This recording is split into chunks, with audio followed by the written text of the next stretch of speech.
This heat brought to you by Snapper Case. Hey, I like these snapper cases. I like it. They look cool. I mean, look, you can do that. Do that. That's so flexible and cool, you know. And this is a bit of an upgrade to the Laserdisc, but the Blu-ray is rubbish because it's got edit cuts in it, and it's not the theatrical release. You know, it's not the heat. It's not the same heat. You know. But then, you know, if you can't stand the heat, get out of the kitchen. You know, heat like this, you know, I mean, oh gosh, this is, the colour grading on this, can't get the camera here to zoom, get the proper tonality, because it's slightly emphasising and then slightly adding other colour artefacts, such as here. This is appearing blue on the video, where it should be a kind of pale colour. A pale whitish, kind of pinky white or whatever, a sort of anything but this colour here. Probably, if, you know, moving around and zooming in on certain things, like pressing on the camera. Yeah, see, if I press on other areas of the camera where it's looking at in the room, it's changing the tone colour, but now everything down here is totally all wrong. It's all too much contrast and such, because video devices work on colour frequencies and so forth. Bears on the subject. Subject's on the move. Yeah, Bear's picking a fight with my cat Magic. Bear's picking a fight with my cat Magic. Probably if I pick another, I use Sony Handy. Oh, I've got to deal with the cats. trouble with phones. Camera phones. They're a load of bloody rubbish. They're totally useless for, you know. But if I get a little bit closer to the screen, tap on it. Maybe this something to auto balance it. It's like this black area here. If I tap on the screen, it changes. That gets almost a little bit, but now down here, it's all contrast and white, where it should be still the metallic paint color of the car. See, if I press on another part, it changes. So yeah, camera phones are just rubbish. But you know the heat version on the DVD is better than the Blu-ray, because the Blu-rays they're messing around with it, and it's not the same theatrical mix. It's a theatrical version. It's total opposite. And the 4K that I've seen screen captures and live videos, and it looks like, oh, flipping it, it's like watching a dying xenon lamp that's only got about 1 minute lamp time left. Yeah. Of course, if I pause this too long, the LG uses some sort of algorithm and makes the screen dark. So if I resume the picture, or resume the, you know, like this scene, you know, it's all playing with nice bright colours and colour tone. That's exactly how I saw it at the cinema. That's exactly how I saw, because I saw the movie like 3 times at the cinema, twice in an upstairs screen on a nice large, what used to be in a day called, not sure if it was like Cinerama or Todeo or something. But it was a nice curved screen, not deep curve, but it looked nice. Then it played in the downstairs screen for its final last couple of weeks. This movie played for maybe a month, just a month or just over a month. You know, that's back when movies played. You know, now they're all Disney woke rubbish, and they only play about less than 1 week in a cinema. It does a load of rubbish, makes fake money at the box office, because I don't believe it's really making all that money. I think it's all BS, you know, it's Disney stepping in just to make it look good, I think. That's a conspiracy theory, mind you. But this is the tone, colour tone to what I saw at the cinema. It's not exactly the tone because he's a little bit kind of skin warmish, where it's a little bit pale on the screen, you know. You've got sort of, you know, so press buttons on the screen there, and then it makes it look a little bit like, yeah, like I've got everything turned up on the OLED, but I haven't. But it's a combination of balancing because everything's digital devices, and it's like I could do an experiment sometime with two different colours.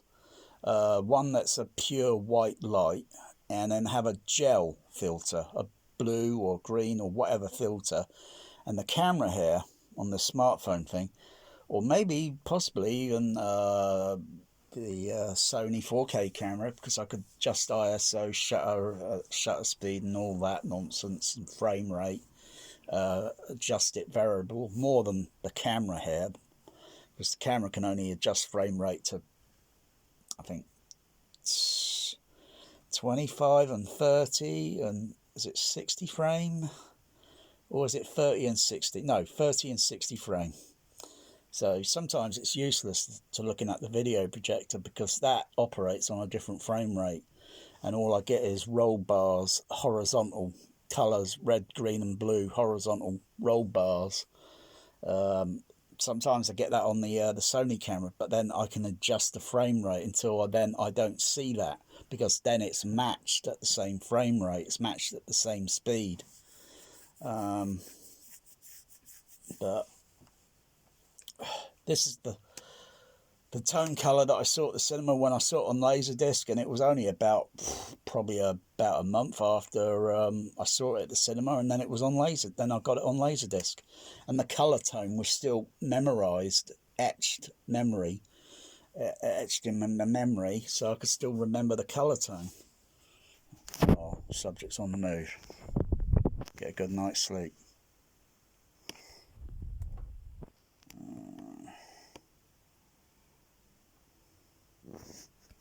Yeah, that's it. Put your head in there, Bear, and then go behind the curtain.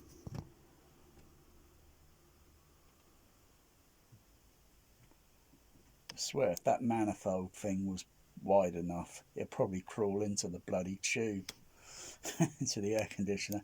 He's so fascinated with how the thing works. See, if I angle the camera around at a certain thing where it's looking at all the whites and light, and the colour of the screen goes different, and if I come round, it changes. So it's I've probably got the what's it on an auto balance, rather than, because it's just allegedly a smartphone to adjust the you know, the colour balance and such. And you know, if you look at your OLED and look at and if it doesn't look the same, then it's not going to be the same in the recording or a live video. But often, sometimes, if you do get the camera in closer, see, I'm moving in closer there. That skin tone there almost looks good, but now can you see some flicker in the image? Because I can see there's flicker on the TV, on the OLED. But getting closer, can you see this flicker now? I can't remember what frame rate I got the camera on, but it's picking up a flicker, because like any device, if I look at the these lights up here, the LED lights, there's no flicker because the camera seems matched to that frequency. And if I go to the hallway and turn on the light, and that is no moon. See, it's the Death Star with a flicker. See, because that's a different LED light. That's AC to LED light, so it's got a lot of flicker on it. And flicker, or flicks, is what used to be what was a nickname for cinema many years ago, but a lot of people probably forgot that, probably don't know that. They should be called flickers because if I zoom in on the OLED, I'll probably mount the camera so it's steady. It's not picking up the flicker much at this distance. Let's just hold it there. Hold it there. Yeah, I can still see a mild flicker. You know, it's like your camera can see things that your eye can't usually see, like infrared remote, infrared. 1010, etc. That's what it's doing. That's what the command on the remote's doing. The signal 1010 or 0101, etc. Whatever, random and such. Yeah, the screen's gone a bit dark because it's been on pause. Because the OLED knows that. Watch your background. So I've got to adjust the press on the button on the phone to adjust the balance. Hear all those doors clicking and footsteps moving around. Of course, it's better on the video projector because then the sound matches the image.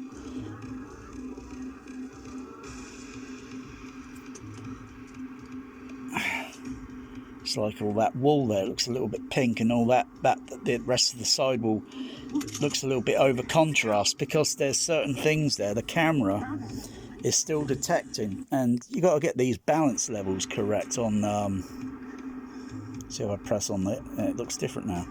You got to get these things correct because everything is video devices, and like I say, if I were to get a white light with a blue filter, chances are the camera will see three colors: a slight white behind the filter, and then in front of that it's going to put a cyan, a yucky green, right around the white light, and then part of the blue color, and it looks appalling. And that is often a common fault that you see on video transfers, because at the end of the day it's a telesin. It goes into from 35, it goes onto a telesin, onto a master videotape, and then a video engineer, they call themselves calibrators. Yeah, that's a load of bullshit. Engineers and all that, colorists, and then you got all these other snake oilers out there that claim they're ISF on THX calibrator certified. Load of bloody bullshit to have someone come round your home, calibrate your TV. But at the end of the day, you're still going to get some appalling video transfers, and then it doesn't fix anything. Fortunately, you know, I've done projection, been there, done it. If I know something looks wrong, I could probably make some minor adjustment, maybe turn the brightness up a little bit. Your brightness does your blacks, your contrast does your whites, and your colour does your colour. There's only, you know, three things there really I would often adjust. Rarely would I have to adjust the tint colour. That's if the phase of the colour is looking green, totally green, or kind of pinky red or whatever, and I'm thinking it's out of phase. And that rarely happens. That rarely happens in video engineering. I've only got one laser disc that's out of colour phase. But during the shootout, the things like colour specifics that I'm looking for, like all the lights on those cop cars, you know, because usually they're just a white light inside a strobe. Well, it's not a strobe, it's a strobe effect, but it's just a white light with a disc rotating around it, just so the light goes that way, this way, etc., etc. And it looks like, you know, but sometimes a video device, even if you're filming in real day outside somewhere, and you look at the video as you're videoing, and you notice that it doesn't look like what my eye is seeing. And if it's not doing that, then the balance controls are all put on your camera, and they have to be balance checked so that you see what you see with your eye is what you're going to put on camera, SD card, film, whatever. Naughty boy you are. Bear's jealous because I'm videoing. He's a very jealous cat. Magic, he doesn't do this. Bear does. Bear's intelligent. He knows and he wants to be on camera, don't you? Yeah. He's an alpha male. He's an alpha male, so he controls, he dominates, he controls, manipulates. And negotiations always fail, don't they, Bear?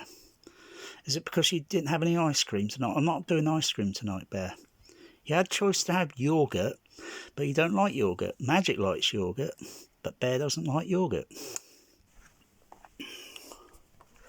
There is still a bit of Scion in this image, in the movie image here, with this because the very hot part of the white light is right in the middle there, but it looks a little bit, otherwise it should appear as a white and blue flicker sort of effect. Yeah, so those are little telltale signs to look for when you see movies and such, particularly old movies and such. Is the transfer that good? Because it's 35mm. Well, it's all this digital crap today. I'm not interested. I turn my nose up at it, and I'm really not interested in buying movies that were filmed with digital cameras and that, particularly the movie Collateral, which looks absolutely appalling, where it's going from 35mm at the beginning of the movie, and then the moment where you see the Vincent character coming into the play, it switches over to digital, and it is bloody visually eyesore distracting. Nothing more. It's worse than bloody Limax, bloody switching aspect ratio on and off every few seconds. Bloody visually annoying. I think Michael Mann's probably used the digital thing a couple of times. He used it on another movie that looked absolutely visually appalling rubbish. Too bad, because the story was kind of like, yeah, it's okay, but I think that was the movie about the John Dillinger movie, the movie about the character John Dillinger, gangster in the 1920s, 30s. But yeah, I've only watched the movie DVD. I've only watched it once because it looked absolutely appalling. I couldn't watch it. It looked like I was watching television. It didn't look like movie. It didn't look like this. Still looks like movie. It's got that motion. I certainly do not like movies that are filmed in high frame rate. I totally turn my nose up at them. Like I threw the Will Smith one, that Gemini Man, threw it in the cat litter. It was totally unwatchable. And I didn't like the aspect ratio on it. It looked rubbish because it fills this whole screen. It looked like it was made for 16:9. I don't know what the bloody hell ratio that was. Bloody wide. Well, typically it'd be if it were playing a cinema, it'd be YS or widescreen. And then we projectionists, we call it YS, widescreen, and then scope. Rarely, some 35 cinemas would use the other lens and aperture plate that goes in between the film gate for Academy ratio, which is like, say, movies like Casablanca or The Wizard of Oz, for example. Or the multi-cross Falcon or whatever. Well, actually, the multi-cross Falcon, that was part of the projector mechanism on the Cinemacanica, which was a Maltese cross. Symbols on the logo, on the side of a Victoria Cinemacanica projector. Too bad. Too bad it's all gone to this digital rubbish today, because I've no interest in it. If it ain't 35 or 70mm or 70mm regular, none of this Limax rubbish. I'm not interested in any of that Limax garbage. They should have just stuck to 30-minute movies and never crossed over the fence, taking on Apollo 13 just so they can boost ticket sale ratings and so forth. And never seen it, but I believe that cut version of the Limax version of it is on, because I don't call it IMAX, I just call it Limax now. I think that's on a certain DVD or a HDVD, not the UK HDVD. I think it's the US pressing HDVD. There's but it's trimmed down because they couldn't fit the whole feature on the cake platter. It wouldn't fit. Well, I'm surprised they didn't even think to, well, let's modify the cake platter, make it a little bit larger rather than cutting the film up and cutting certain elements out of it, you know, because then it's not the version that you saw, you know, because it's really a scam. It's Super 35mm, so it's using the whole frame of the 35mm. It's not using anamorphic lenses. It's a cheap man's version of scope. I don't like Super 35 movies. I can't stand them. Movies like Titanic, Top Gun, The Abyss, Terminator 2, and so on. And Cameron uses Super. Don't like the format. Can't stand it. It's a cheap man's cheap version of CinemaScope version, because they're too tight to change lenses, and yeah, that's just what it is. They're just too lazy to change lenses. Whereas, you know, this movie probably uses different varieties of film stock, lenses. It's like this scene here with the light in the background. In the it doesn't show up very good on the camera here, but you know, you got to compare, like say the Blu-ray. I can just see a hint of cyan in this light, but how it's here, down here in the video, if I click on the image on the camera, yeah, see, I make the tone go different there now. That's almost similar to what I'm seeing, but not entirely, because still the camera is adding another artifact, color artifact. So you trade one thing off for the other. But things like that I always look for, because everything is on light frequency, and you got to have all these temperatures. They're all color, light frequency, color temperatures, and you've got to have them all balanced so you can get film to look like film. There are probably very few engineers in the world that know the craft, know the art, know how to do it. I've seen some damn good DVD transfers that beat 4K out the water. They blow it out the bloody water. They blow it to utter annihilation. And then when it comes to a 4K version, it's like, whoa, this looks crap. What the bloody hell have they done to it? All this bragging bullshit that 4K is better. And then they end up butchering the bloody colour. And sometimes even the framing is like on the piss. It's like they're zooming in. You see, if I have the picture here and I just zoom in like that and then pull back on an image.